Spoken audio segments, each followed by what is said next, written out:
Hello दोस्तों, ये घटना है उत्तर प्रदेश के एटा की। एटा के चमकरी गांव की इस हवेली से अचानक एक चीख गूंजती है। आवाज़ किसी लड़की की है जो कहती है, मुझे हवेली से मत निकालो, ये मेरा घर है, वरना मैं तुम सबको बर्बाद कर दूंगी।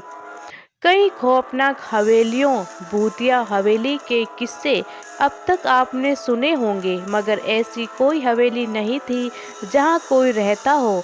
इसलिए दास्तान कितनी सच है और कितनी झूठ, ये शक हमेशा बना रहता है। मगर आज जिस हवेली की कहानी हम आपको बता रहे हैं, वहाँ एक परिवार रहता है और साथ में रहती है रम्या, जिसे मरे 200 साल का वक्त गुजर चुका है।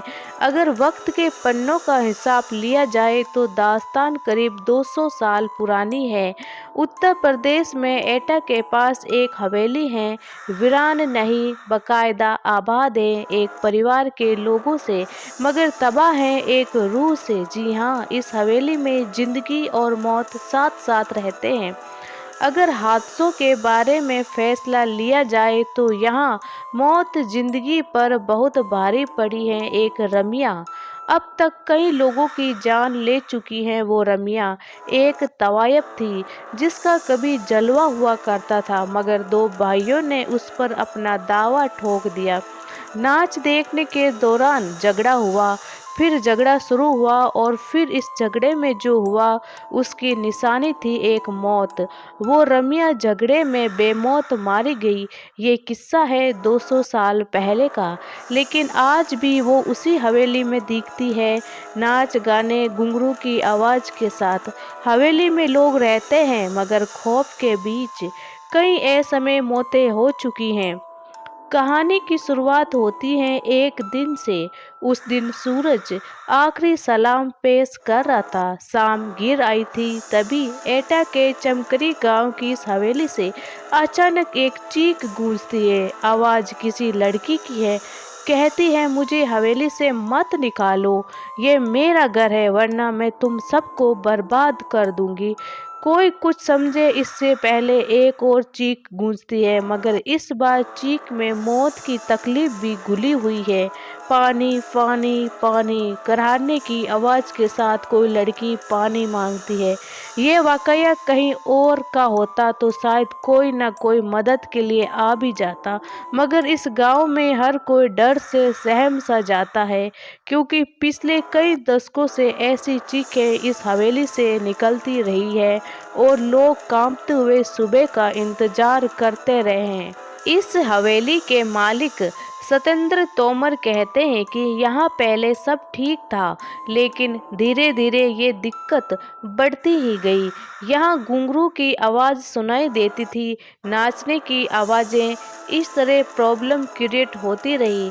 तांत्रिकों को बुलाया गया, कभी कभी आवाज़ें आती, आपको घर छोड़कर जाना पड़ेगा, ये मेरा घर है। इस तरह से हम लोगों को डर लगने लगा। हम लोग खौफ के साए में जीने लगे। लेकिन सवाल ये था कि आखिर कौन है ये लड़की और इसका इस घर से क्या रिश्ता है?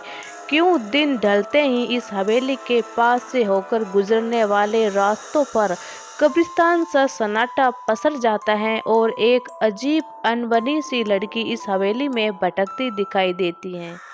कभी झरोखे से झांकती तो कभी हवेली की छत से टकटकी लगाए दूर किसी मुसाफिर का इंतजार करती जिसने उसे गौर से देखा है।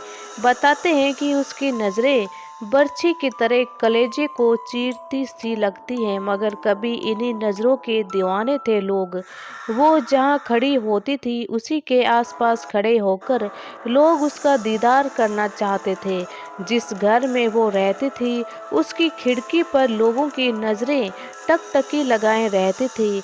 इंतजार करते थे लोग कि कब खिड़की खुले और उसका दीदार हो। ऐसा जलवा था रमिया का। इस हवेली के आसपास रहने वाले बुजुर्ग बताते हैं कि इस हवेली में से एक खूबसूरत सी लड़की निकलती थी, जिसे वो जब पकड़ने की कोशिश करते वो बिल्ली बन जाती थी। आज इस कोठी में जिंदगी और मौत दोनों का बसेरा है। दूसरी हवेलियों की तरह ये खाली नहीं है। यहाँ गुजरे दौर की तवायफ रमिया की रूह भी रहती है और इस कोठी के मालिक भी। मगर मौत के साए में लगातार सांस लेती इन जिंदगियों पर क्या गुजरती है, ये बताने के लिए काफ़ी है कई लोगों की मौत होना। क्योंकि इस हवेली ने अब तक कई अपनों को खो दिया है। हद तो ये है कि इस हवेली के बच्चे भी शैतानी करने या चहकने से पहले सोचने लगे हैं।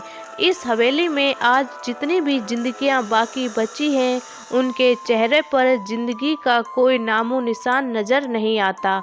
एक खूबसूरत मगर खौफनाक चेहरा उन्हें लगातार नजर आता है, एकटक घूरता हुआ, शायद ये पूछता हुआ कि इतने लोगों की मौत के बाद भी क्या हिम्मत बाकी है यहाँ रहने की। मगर रमिया आखिर क्यों इंतकाम की आग में झुलस रही है? क्यों उसे मासूम बच्चों पर भी तरस नहीं आता? क्या हुआ था उसके साथ? रमिया बाई, उसकी पायल जब छनकती थी तो लोग दीवाने हो जाया करते थे। हर हवेली का मालिक ये सपना पाला करता था कि एक दिन ये घुंघरू उनके सिर्फ उनके लिए खनकेंगे। बात करीब 200 साल पुरानी है, जब रमिया इसी हवेली में मुजरा किया करती थी। रमिया के दीवानों की फहरिस्त में इसी इलाके के 2 सगे भाइयों का नाम भी शुमार हुआ करता था, जो तरकीबन हर शाम उसी के साथ गुजारा करते थे।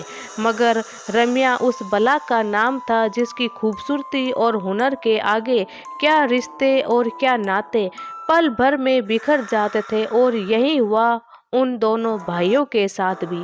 रमिया को लेकर दोनों इस तरह जज्बाती हुए कि एक दूसरे की जान के दुश्मन बन गए। और जब रमिया ने बेकाबू हालात काबू में करने की कोशिश की तो गुस्से से लहराता एक खंजर रमिया के ही शरीर में उतर गया। दरअसल ये कहा जाता है कि दोनों भाइयों की लड़ाई में रमिया बीच बचाव करने आ गई थी। वो चाहती थी कि दोनों में खून खराबा ना हो, लेकिन हुआ इसके ठीक उलट। खून तो हुआ, लेकिन उन 2 भाइयों में से नहीं, बल्कि रमिया का, जिसका कोई कसूर नहीं था।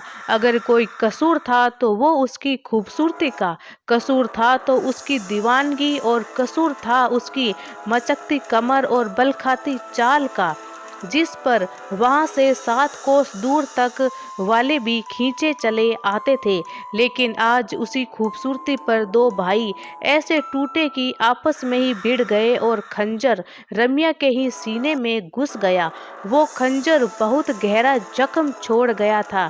जिंदगी की सांसें उसकी टूटी हुई पायल के घुंघरू की तरह बिखरती जा रही थी।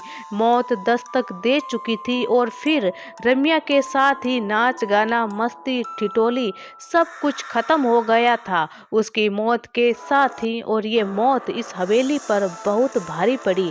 वक्त बीतता गया मगर उसकी यादें कभी धुंधली नहीं पड़ती भी कैसे, क्योंकि रमिया ने तो इस हवेली को छोड़ा ही नहीं था। वो आज भी लोगों को नजर आती है, मगर गाती गुनगुनाती नहीं, बदहवास घूमती हुई, याद करती हुई उन सुनहरों दिनों की, जब एक महफिल उड़ती नहीं कि दूसरी सजाने को बेताब लोग वहां पहुंच जाते। फर्क सिर्फ इतना है कि 200 साल पहले इस ड्योढ़ी से निकला हर कदम मस्ती से झूमता हुआ निकलता था, मगर आज यहाँ से लाशें निकलती हैं। इस बारे में हवेली मालिक सतेंद्र तोमर बताते हैं कि मेरी माँ को एक दिन साया दिखाई दिया था, इसके बाद उनकी मौत हो गई थी। इस तरह रमिया का प्रकोप हमारी हवेली पर हमेशा खौफनाक साए की तरह पड़ता गया है। एक एक करके मेरे 3 बच्चे, फिर मेरी पत्नी की भी जान जा चुकी है। हालांकि अब इस हवेली को बचाने की जिम्मेदारी सतेंद्र पर ही है। वो एक पढ़े लिखे इंसान हैं और इससे पहले वो भूत प्रेत जैसी बातों को मानते भी नहीं थे, मगर आज जब वो अपने परिवार पर नज़र दौड़ाते हैं तो हर रिश्ता अधूरा नजर आता है। वो जिंदा है मगर पत्नी नहीं रही, कोई बच्चा जिंदा है तो माँ मर चुकी है, भाभी है मगर भाई जान गंवा चुका है। कहते हैं कि तोमर परिवार से पहले इस हवेली में गुप्ता परिवार रहा करता था। लगातार हुई मौतों ने गुप्ता परिवार को इतना तोड़ दिया कि उन्होंने कौड़ियों के दाम ये हवेली बेच दी। खरीदी तोमर परिवार ने और खरीदते ही बच्चे बूढ़े जवान एक एक करके 8 लोग मौत के मुंह में समा गए। फिर सहारा लिया पूजा पाठ का, नतीजा इस बार उनकी जान गई जिसने पूजा कराई थी। इस बारे में पुरानी मालकिन ओमवती गुप्ता बताती हैं कि आगरा रोड पर बसा चमकरी गांव है। वक्त के पलों को बूनते बूनते आज तकरीबन 200 साल गुजर चुके हैं, लेकिन उस हादसे के बाद यहाँ कुछ नया नहीं हुआ सिवाय रमिया की दास्तान के, जो यहाँ के ताने बाने में बुन सी गई हैं। कुछ इतनी शिद्दत से कि बाकायदा नज़र भी आती हैं। अनमनी सी भटकती हुई हवेली के बाहर भी और अंदर भी। नतीजन इसके मालिक इसे बेच देना ही बेहतर समझते रहें। यही वजह है कि आज इस हवेली में किसी के चेहरे पर रौनक नहीं नजर आती। बच्चे गुमसुम से रहते हैं, बड़े जैसे बस जिंदा हो। घर घर सा नहीं लगता और लगे भी कैसे, क्योंकि घर ने उन्हें कभी अपनाया ही नहीं, अलबत्ता छीना जरूर उनके तमाम अपनों को अचानक। रमिया का सच क्या है हम नहीं कह सकते। हाँ, इतना जरूर कह सकते हैं कि यहाँ रहने वाले दोनों परिवारों में बेहिसाब बेवजह मौतें हुई हैं। अगर ये सब कुछ इत्तेफाक है तो यकीनन बहुत खौफनाक इत्तेफाक है, शायद रमिया के खौफ से कहीं ज़्यादा खौफनाक। दोस्तों, आपको ये हॉरर स्टोरी कैसी लगी नीचे कमेंट करके ज़रूर बताएं और इसे अपने उन दोस्तों के साथ भी शेयर करें जिन्हें हॉरर स्टोरीज पढ़ना पसंद है। अगर आप इसी तरह और भी हॉरर स्टोरीज पढ़ना चाहते हैं तो इस चैनल को सब्सक्राइब करें। धन्यवाद।